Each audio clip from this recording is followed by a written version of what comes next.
When serving on the front lines, every single second dictates the outcome. We bring you an unfiltered, unscripted look at the realities faced by those in uniform.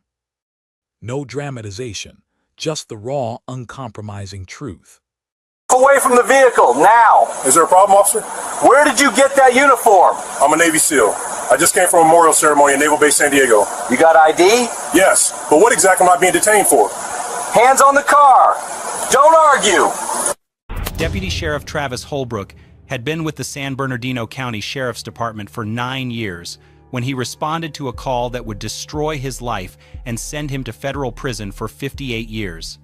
He was 34 years old, experienced enough to know better, confident enough to believe his judgment was infallible. One Friday night at a gas station on Highland Avenue, he saw a black man in a Navy uniform and decided it had to be fake. The man was Lieutenant Commander Darius Mitchell, a decorated Navy SEAL with 16 years of service, multiple combat deployments, and medals for extraordinary heroism.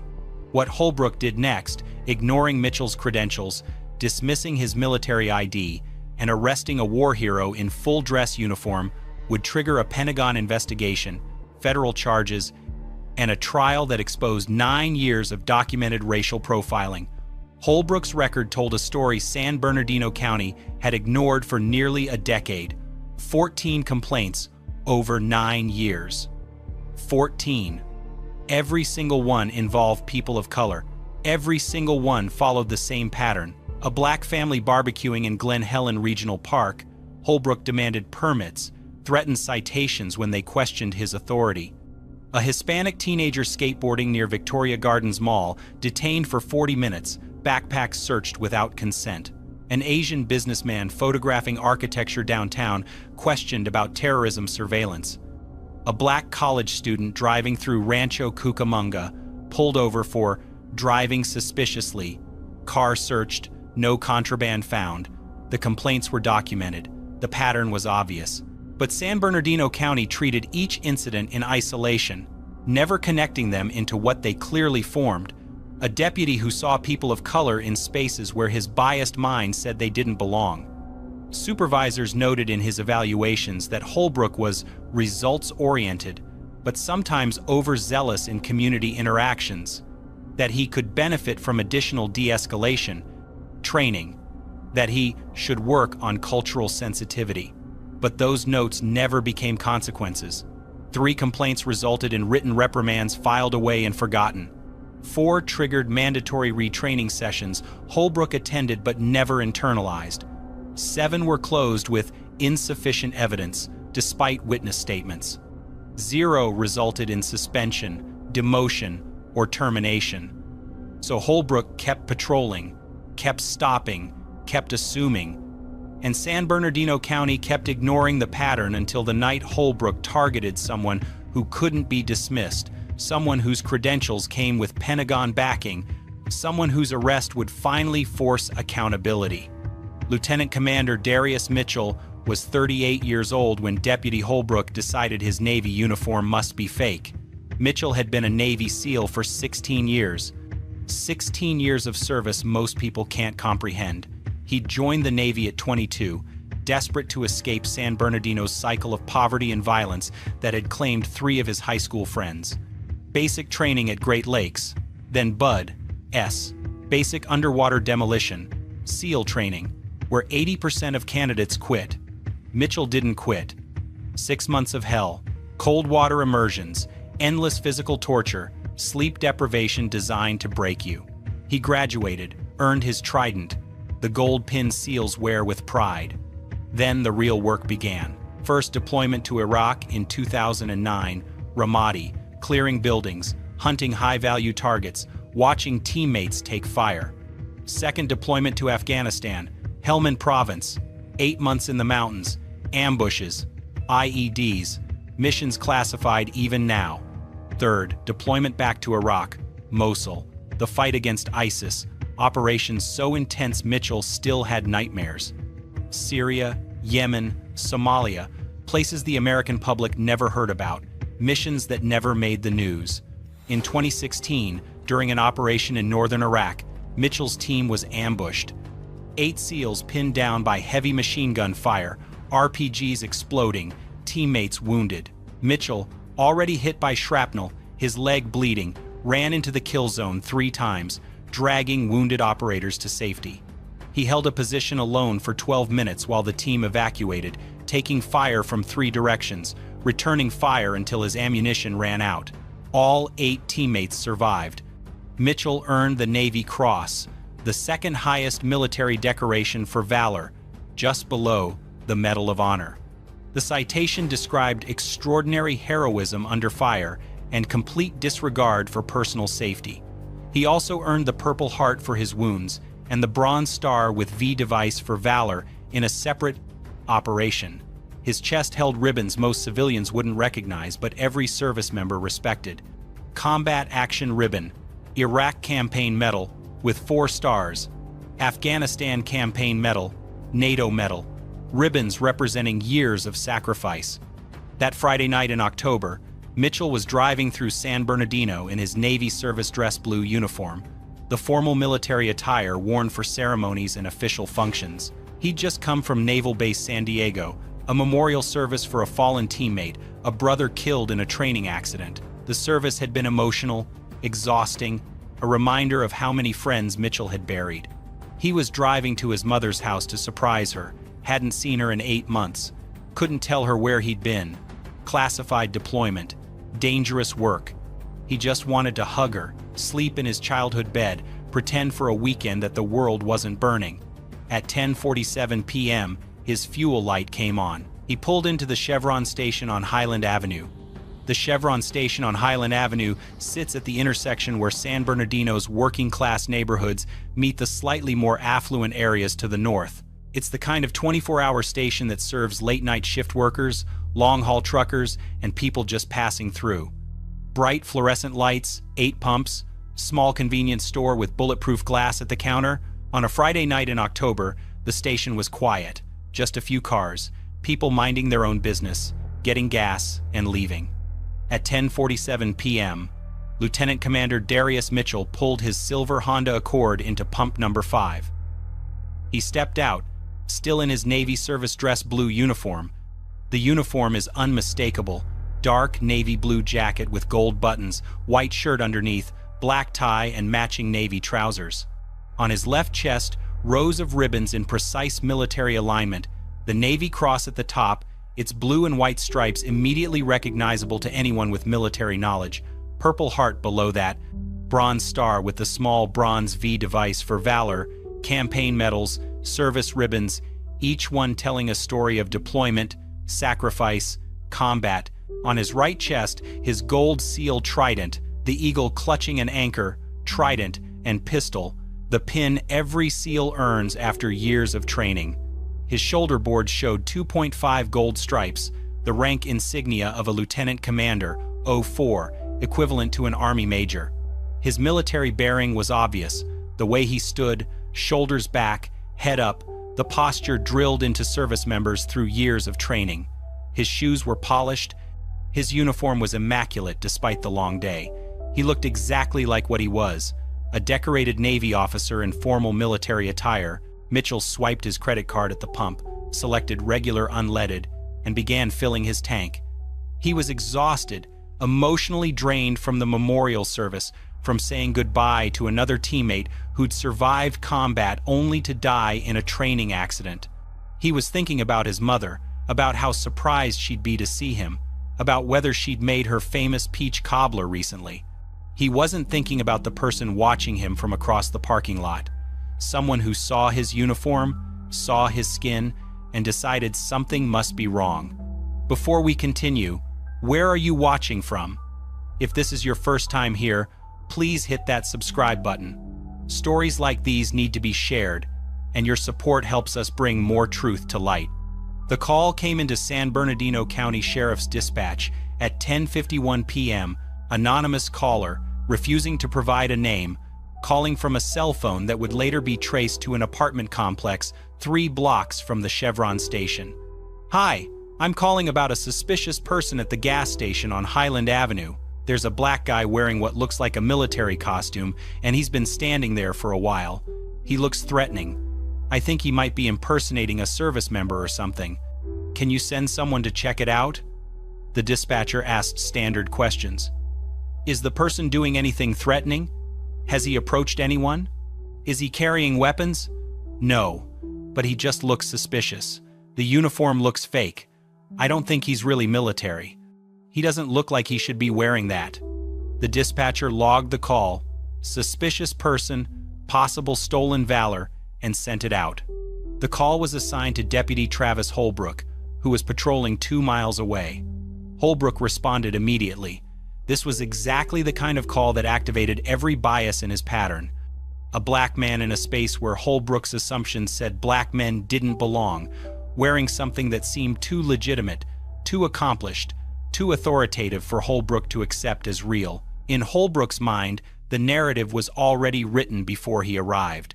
Black guy in military uniform at a gas station late at night, probably homeless, probably mentally ill, probably bought the uniform at a thrift store or online. Stolen valor, impersonating a service member, that's a federal crime. He's going to investigate, probably make an arrest. Another case closed. Holbrook didn't consider that the uniform might be real. He didn't think about calling the base to verify. He didn't wonder why someone impersonating military would wear such an elaborate, expensive, perfectly fitted dress uniform with specific medals and ribbons. He just saw a black man in a military uniform and decided it had to be fake.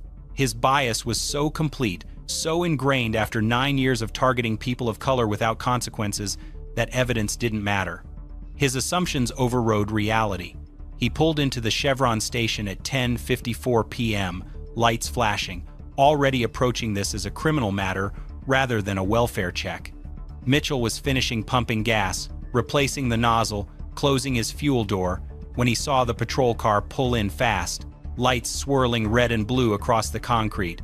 Deputy Holbrook stepped out of his patrol car before it fully stopped, his hand resting on his duty belt near his weapon, his posture aggressive, confrontational. He walked directly toward Mitchell, who was standing next to his Honda, fuel door closed, receipt printing from the pump. Mitchell turned and saw the deputy approaching fast, lights still flashing, and his stomach dropped. He'd been here before, not exactly this situation, but close enough. He knew what was happening. "Step away from the vehicle, hands where I can see them. Now." Mitchell raised his hands slowly, palms out, visible, non-threatening. His voice was calm, controlled, the tone of someone trained to de-escalate tense situations. "Officer, I'm just getting gas. Is there a problem?" Holbrook stopped 3 feet away, his eyes scanning Mitchell up and down, taking in the uniform, the medals, the insignia, and seeing none of it as real. "Military costume isn't funny. You need to take it off right now." Mitchell's heart sank. He'd served 16 years, deployed to combat zones most Americans couldn't find on a map, earned medals for valor under fire, and he was being told his uniform was a costume. He recognized the tone, the assumption, the accusation. This wasn't about the uniform. This was about his skin. "Officer, this isn't a costume. I'm an active duty Navy SEAL. I just came from a memorial service at Naval Base San Diego. I'm on my way to visit my mother." Holbrook's expression didn't change. "Sure you are. Stolen valor is a federal crime. You're impersonating a military officer." Mitchell felt anger rising but kept his voice steady. 16 years of training, of staying calm under pressure, of controlling his reactions when lives depended on it. "Sir, I'm not impersonating anyone. This is my uniform. I earned it. I can show you my military ID, my orders, anything you need to verify." "I don't need to verify anything. I can see what's happening here." Holbrook stepped closer, his voice harder. "You bought that uniform, put on some fake medals, and now you're walking around pretending to be something you're not. It's disrespectful to real service members." Mitchell's jaw tightened. He'd lost friends in Iraq and Afghanistan. He'd held dying teammates. He'd been wounded saving others. And this deputy was telling him he was disrespecting service members. Other customers at the gas station were starting to notice. A man at pump 3 slowed down, watching. A woman inside the convenience store pressed her face against the glass. Should officers verify military credentials before accusing service members? Drop your answer below. Mitchell reached slowly into his jacket pocket, moving deliberately so Holbrook wouldn't misinterpret the action. Officer, I'm reaching for my military ID. It's in my inside pocket. I'm going to show you my credentials. Keep your hands where I can see them. Holbrook's hand moved closer to his weapon. Mitchell froze, then moved even slower, pulling out his military ID card, the common access card that every service member carries. He held it out. This is my military ID. Lieutenant Commander Darius Mitchell, United States Navy. My DoD ID number is right here. You can call Naval Base San Diego. You can call NCIS. You can verify everything. Holbrook took the card, glanced at it for maybe 3 seconds, and handed it back. Anyone can print a fake ID. They sell them online for $20. Mitchell stared at him. The ID had holograms, security features, an embedded chip, the Department of Defense seal. It was as official as an ID could be. This isn't fake. Look at the security features. Look at the hologram. This is a military common access card. It's impossible to fake convincingly. Looks fake to me. Mitchell pointed to his chest, to the rows of ribbons precisely aligned. These ribbons, these medals, they're in the correct order according to military regulations. The Navy Cross, Purple Heart, Bronze Star with V device. These represent specific awards. You can verify every one of them. Anyone can buy fake medals online. I've seen it before. Holbrook's voice was flat, dismissive. Mitchell's patience was wearing thin, but he kept trying. Sir, I'm asking you to make one phone call. Call the Naval Special Warfare Command duty officer. Call NCIS. They can confirm my identity in 5 minutes. I'm not asking you to take my word. I'm asking you to verify through official channels. I don't need to call anyone. I can tell what's real and what's fake. This was the moment where bias became impenetrable. Holbrook had decided before he arrived that Mitchell was impersonating a service member. Every piece of evidence after that, the ID, the uniform, the medals, the calm demeanor, was filtered through that initial assumption. He wasn't looking at a Navy SEAL. He was looking at a criminal trying to deceive him. The gas station security cameras were recording everything from 2 angles, one mounted above the pumps, one above the convenience store entrance. The footage would later show Mitchell standing calmly, hands visible, speaking in controlled tones. It would show Holbrook aggressive, dismissive, refusing to examine the evidence. Other customers were pulling out their phones now. A man at Pump 7 had his camera up, recording. The woman in the store was filming through the glass. Everyone could see what was happening. A black man in military uniform being accused of impersonating a service member despite showing credentials. Mitchell tried one more time. Officer Holbrook, reading the nameplate, I'm Lieutenant Commander Darius Mitchell. I've served 16 years in the Navy, 12 as a SEAL. I have my military ID, my orders in my car, my leave papers. I'm asking you to verify my credentials before this goes any further. Holbrook's voice turned hard, commanding.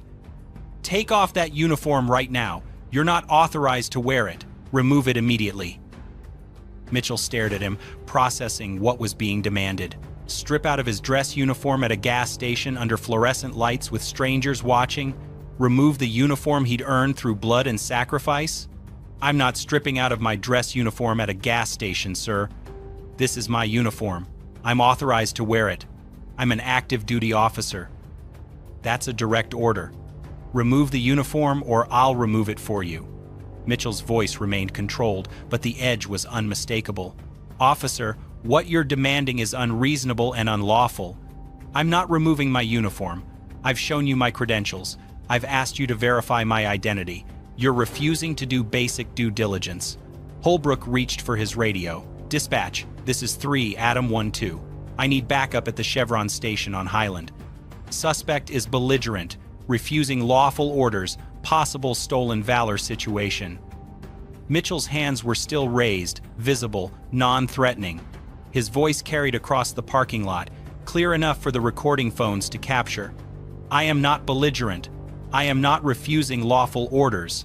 I am a lieutenant commander in the United States Navy, and I'm being unlawfully detained.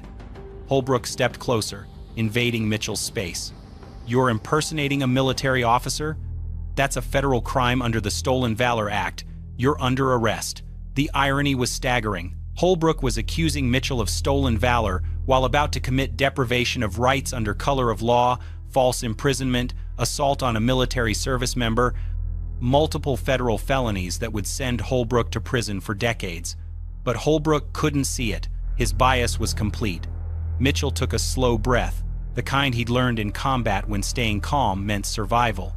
Sir, I've served this country for 16 years. I've deployed to Iraq, Afghanistan, Syria. I've been wounded in combat. I've saved lives. I've earned every ribbon on this uniform. I'm not a criminal. I'm asking you one more time to verify my credentials before you make a mistake that destroys your career. Your career is over, buddy. You're going to jail. 2 more patrol cars pulled into the station, lights flashing, sirens winding down. Deputy Maria Santos and Deputy Jeff Coleman stepped out, assessing the situation. A black man in military uniform, hands raised, calm demeanor. Their colleague aggressive, confrontational. Santos exchanged a glance with Coleman. This didn't look right. Santos approached first. Holbrook, what's the situation? Stolen valor. Subject is impersonating a naval officer, refuses to remove the fake uniform, refuses lawful orders. Santos looked at Mitchell, at the uniform, at the rows of medals that looked expensive, official, precisely arranged. Sir, can you identify yourself? Mitchell's voice was steady, professional. I'm Lieutenant Commander Darius Mitchell, United States Navy SEALs. I showed Deputy Holbrook my military ID. I've asked him repeatedly to verify my credentials through Naval Base San Diego, or NCIS. He's refused. This is an unlawful detention. Coleman stepped closer, examining the uniform more carefully. The ribbons were in correct precedence order. Navy Cross at the top, something you couldn't fake without detailed military knowledge. The trident looked authentic, the weight and quality of real gold. The shoulder boards showed proper rank insignia. Holbrook, did you verify his ID? It's fake. Anyone can see that. Santos pulled out her phone. What base are you assigned to, sir? Naval Amphibious Base Coronado, SEAL Team 3. My commanding officer is Captain Raymond Torres. The duty officer tonight should be Lieutenant Hayes. You can call the quarterdeck. They'll confirm my identity in 2 minutes. Santos started to dial. Holbrook grabbed her arm. We don't need to call. I'm telling you it's fake. Santos pulled her arm away, her expression hardening. Holbrook, if there's any chance he's legitimate, we verify. That's basic procedure. He's not legitimate. He's black. Look at him. You really think he's a Navy SEAL? The words hung in the air, captured by multiple phones, recorded by gas station cameras. The implicit bias made explicit. Santos and Coleman both recoiled. Mitchell closed his eyes briefly. There it was. The truth Holbrook had been dancing around, finally said out loud. Coleman's voice dropped low. Holbrook, what did you just say? But Holbrook was committed now, too deep to back out. I'm arresting him. Subject, turn around, hands behind your back. Mitchell made a decision. He could resist, argue, make this physical, or he could comply, document everything, and let the system that Holbrook represented deal with what came next. He turned around, placing his hands behind his back. I'm complying under protest. I am Lieutenant Commander Darius Mitchell, active duty United States Navy SEAL. This arrest is unlawful. I've committed no crime. I've shown proper identification. I've requested verification through official channels. This is being recorded by multiple witnesses and security cameras. Holbrook pulled out his handcuffs and snapped them on Mitchell's wrists, deliberately tight, the metal cutting into skin. Mitchell winced but said nothing. The handcuffs crushed against his uniform jacket, wrinkling the fabric, pressing the metals into his chest. Santos stood frozen, her phone still in her hand, watching something that felt catastrophically wrong. Coleman's face showed pure horror at what his colleague was doing. Holbrook walked Mitchell toward his patrol car, one hand gripping Mitchell's arm, the other on his duty belt. Mitchell's dress shoes scraped across the concrete. His uniform, immaculate 10 minutes ago, was now wrinkled, disheveled. The ribbons sat askew. His tie was pulled to one side. A decorated war hero, a man who'd earned the Navy Cross for extraordinary heroism, being perp-walked across a gas station parking lot like a common criminal. The customers at the gas station erupted. "He's really in the military. We saw his ID. Check his credentials. Call the base. This is wrong. He didn't do anything. Officer, you're making a mistake. He showed you his ID." Holbrook ignored them all. Several onlookers had called 911, but the dispatcher said deputies were already on scene. Others felt powerless to intervene with an armed officer. Santos and Coleman stood by their cars, uncertain, conflicted, watching their colleague commit a federal crime. Why do some officers see black men in uniform and assume it's fake? Comment your thoughts. The drive to the San Bernardino County Sheriff's Station took 11 minutes. Mitchell sat in the back of Holbrook's patrol car, hands cuffed behind him, the metal digging into his wrists. The partition separated him from Holbrook, who drove in silence, probably already writing his arrest report in his head, convinced he'd done good police work. Mitchell stared out the window at the streets he'd grown up on, the neighborhoods he'd escaped through military service, now being driven through them in handcuffs. They arrived at the station at 11:19 p.m. Holbrook pulled into the Sallyport, the secure garage where prisoners are brought in, away from public view. He opened the back door and pulled Mitchell out, walking him through the metal door into the booking area. The booking sergeant on duty was Luis Moreno, a 19-year veteran who'd seen everything, or thought he had. He looked up from his computer as Holbrook walked Mitchell in and froze. A man in Navy service dress blues, full uniform, rows of ribbons on his chest, the Navy Cross visible at the top, gold trident on his lapel, hands cuffed behind his back. Moreno stood up slowly. "Holbrook, what the hell did you arrest?" "Stolen valor." Subject was at a gas station impersonating a naval officer, wearing a fake uniform, fake medals. Refused to remove the uniform when ordered. Refused lawful commands. I'm booking him for impersonating a military officer under federal statute. Moreno walked around his desk, approaching Mitchell, examining the uniform more closely. The ribbons were in perfect order, arranged according to military precedence regulations. The Navy Cross, Navy and Marine Corps Medal, Purple Heart, Bronze Star with the small V device, Defense Meritorious Service Medal, Joint Service Commendation Medal, campaign ribbons from Iraq and Afghanistan. The uniform fit perfectly, tailored, expensive. The shoes were polished to a mirror shine. The trident looked like real gold, not costume jewelry. "Sir, what's your name?" "Lieutenant Commander Darius Mitchell, United States Navy, serial number N4378921. I showed Deputy Holbrook my military ID. I asked him to verify my credentials. He refused." Mitchell's voice was calm but carried the exhaustion of someone who'd been fighting an absurd battle for the past 30 minutes. Moreno held out his hand. "Can I see your ID?"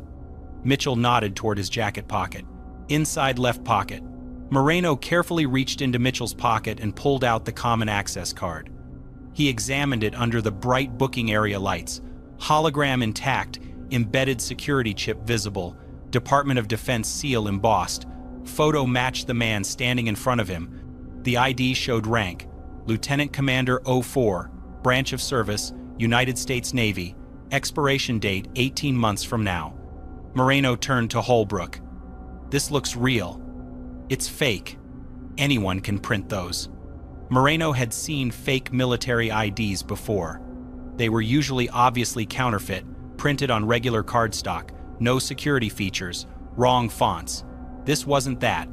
This had weight, texture, multiple security layers. "Holbrook, this has an RFID chip. You can't fake that." He walked back to his desk and picked up his phone. "What base are you assigned to, Commander?" "Naval Amphibious Base Coronado, SEAL Team 3.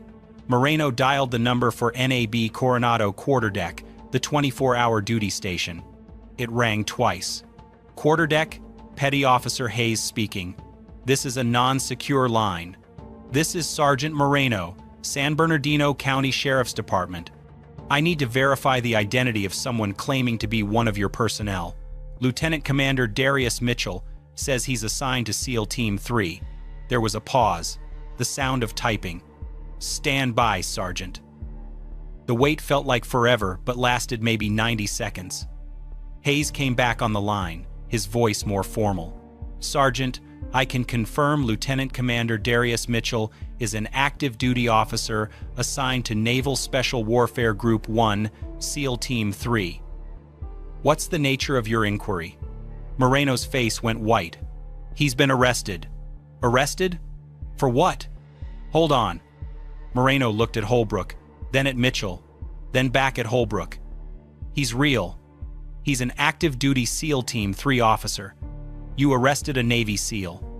Within 6 minutes of that phone call, the situation escalated beyond anything San Bernardino County Sheriff's Department had ever handled. Petty Officer Hayes immediately notified his officer of the deck. The OOD notified the command duty officer. The CDO notified the SEAL Team 3 commanding officer, Captain Raymond Torres, at his home. Torres, knowing Mitchell had been at a memorial service that evening and was heading to visit family, immediately understood something had gone catastrophically wrong. At 11:31 p.m., Torres called the Naval Criminal Investigative Service duty officer in San Diego. This is Captain Torres, SEAL Team 3. One of my officers, Lieutenant Commander Darius Mitchell, has been arrested by San Bernardino County Sheriff. I need NCIS involved immediately. The NCIS agent, Special Agent Kellerman, pulled up Mitchell's service record on his computer as Torres spoke. Combat deployments, Navy Cross, Purple Heart, active security clearance, 0 disciplinary issues. Captain, what are the charges? Unknown, but he was in dress blues heading to visit his mother. Whatever happened, this needs federal attention. NCIS notified Naval Special Warfare Command Headquarters. NSW Command has a direct line to the Pentagon for situations involving special operations personnel. By 11:47 p.m., the duty officer at the Pentagon's Naval Operations Center was briefed. A Navy SEAL, decorated combat veteran, arrested in California under unclear circumstances. This wasn't a local matter anymore. At 12:03 a.m., Navy JAG, Judge Advocate General's Corps, attorneys at Naval Base San Diego were activated. 2 senior military lawyers began preparing to drive to San Bernardino. Pentagon public affairs officers were notified, preparing for what could become a national story. At 12:15 a.m., Captain Torres personally called Sheriff Robert Decker at home. Decker, roused from sleep, listened as Torres explained, with barely controlled anger, that one of his officers, a decorated SEAL with 16 years of exemplary service, had been arrested at a gas station for wearing his uniform. Sheriff, Lieutenant Commander Mitchell holds a top-secret, sensitive compartmented information clearance. He's been on classified deployments. He's earned the Navy Cross for extraordinary heroism, and one of your deputies arrested him for stolen valor. I have Navy JAG en route. I have NCIS involved. And I'm about to notify the Secretary of the Navy that one of my SEALs was arrested for being black in uniform. Decker's blood went cold. He immediately called the station, demanded the watch commander brief him.